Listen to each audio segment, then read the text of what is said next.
Welcome back to Chamber Exchange, the TV show. Our final segment. I want to thank the sponsors, Bank Hometown and St. Vincent Hospital, that make it happen. In our last segment, we had Gina Atoff from Promo Print Plus, and we were talking about swag and promotional items. And here we are in our third segment. We have Matt Cote, the owner-operator from Alpine Elevator. And Matt, you got some great swag on, the vest there with the logo and everything.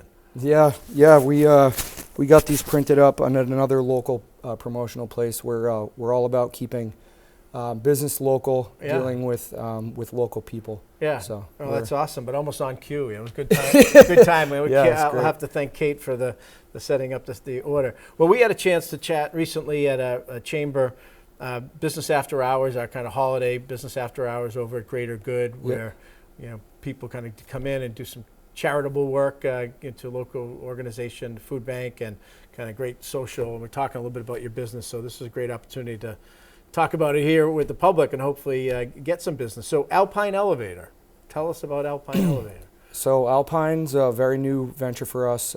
Doors have been open just a little under 6 months now. I've been in the elevator industry almost a decade now.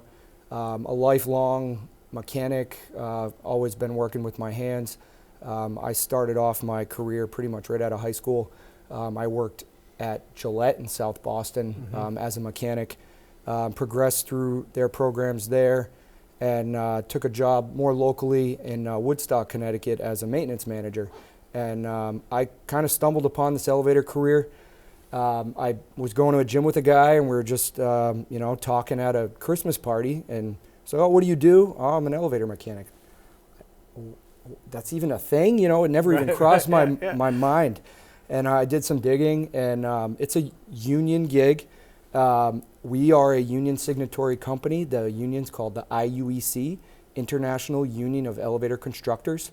So I did some digging on my own, and I lucked out.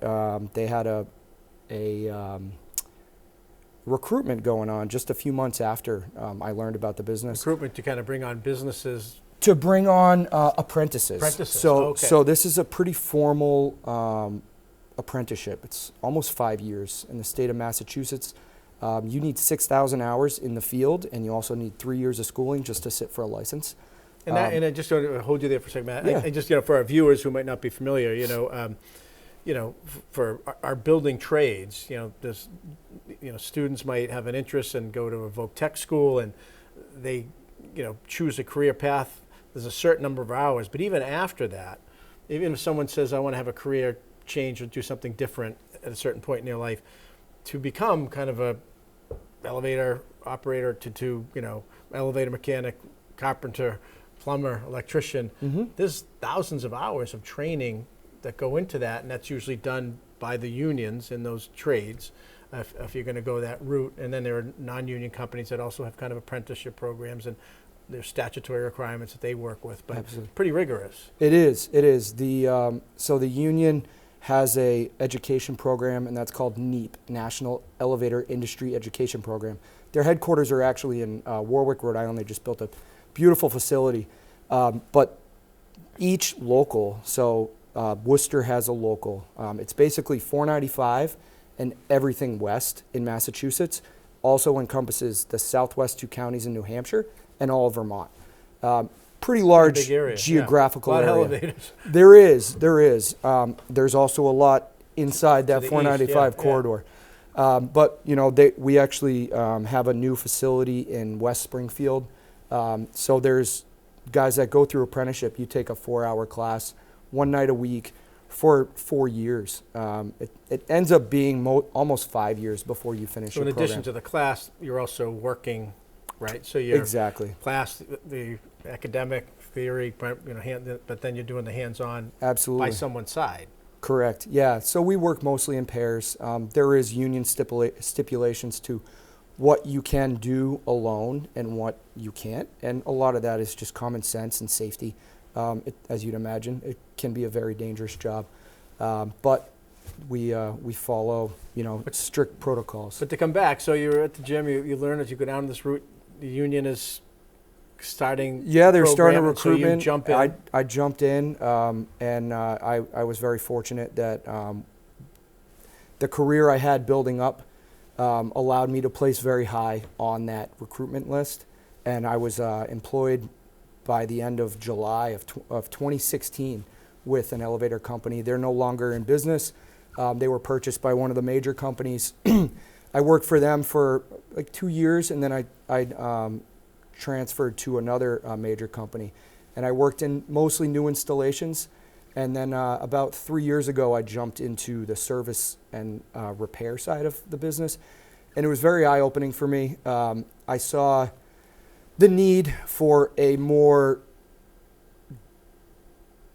dedicated, Nimble, responsive. yeah, responsive approach. And as I've kind of throughout my career, I've always, tried to advance and, come up with a solution. And I couldn't really think of how I could change the situation without doing something myself. Right. And, I started looking into what it would take for me to build this business. And I spent the better part of 2 years kind of crossing all the T's and dotting the I's. And because as you'd imagine, there's a It's a big jump. Yeah, there is a big jump, and I've got a family at home.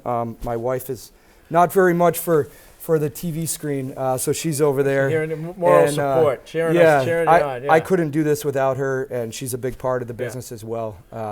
But, obviously I have the expertise in the elevator side of things. So, so we said, let's do it, So just, a couple minutes left. So you mentioned installation, but I mean, there's thousands of elevators of different ages. I mean, maybe some 100 years old that are out there.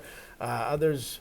So, the people have contracts. Do they just go, look it up online or the phone book? I mean, usually, it's ordinary maintenance inspections. How do you market and get the word out if there's somebody out there that's got a building that has an elevator, they want to maybe have you come in, look at it, quote you, maybe compete? How do they? Yeah, so you mentioned, I had mentioned installation. So we have basically 3 segments of our business. We do service, repairs, long-term, typically they turn into long-term contracts where we believe that business is a two-way street. Mm-hmm. So we're not locking in anybody, 10, 20-year contracts that I see often. And people are like, how do I get out of this? And a lot of times it's very difficult. So, we're here to basically work with you, and we're not trying to lock you into anything. We're trying to prove that you're going to just keep calling us to come back. Right. So the service side, then we have a modernization, which is an industry term for a renovation. We can take 100-year-old elevator and bring it up to today's codes and standards. Mm-hmm. And then the other side is the new installations. And we're not just in the commercial aspect.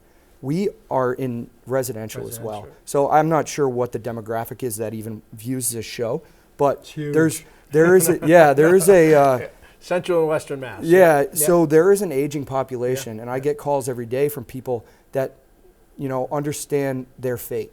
And, people, especially as they get older, I don't want to be in a nursing home. I would like to age in my home. Place, an elevator. And we're able to offer them, a great solution to do that. So. Well, Matt, we're just about out of time, but people can go on and learn more at alpineelevator.com. Yeah. And just awesome. Your story is great. It's unique. I think a great example for lots of people, kind of taking that next level and then working with your wife to start your own company. Congratulations. Thank you so much. Alpine Elevator, you got an elevator out there. Call Matt and the team. They'll do a great job for you. And with that, we'll thank our sponsors, Bank Hometown and St. Vincent Hospital.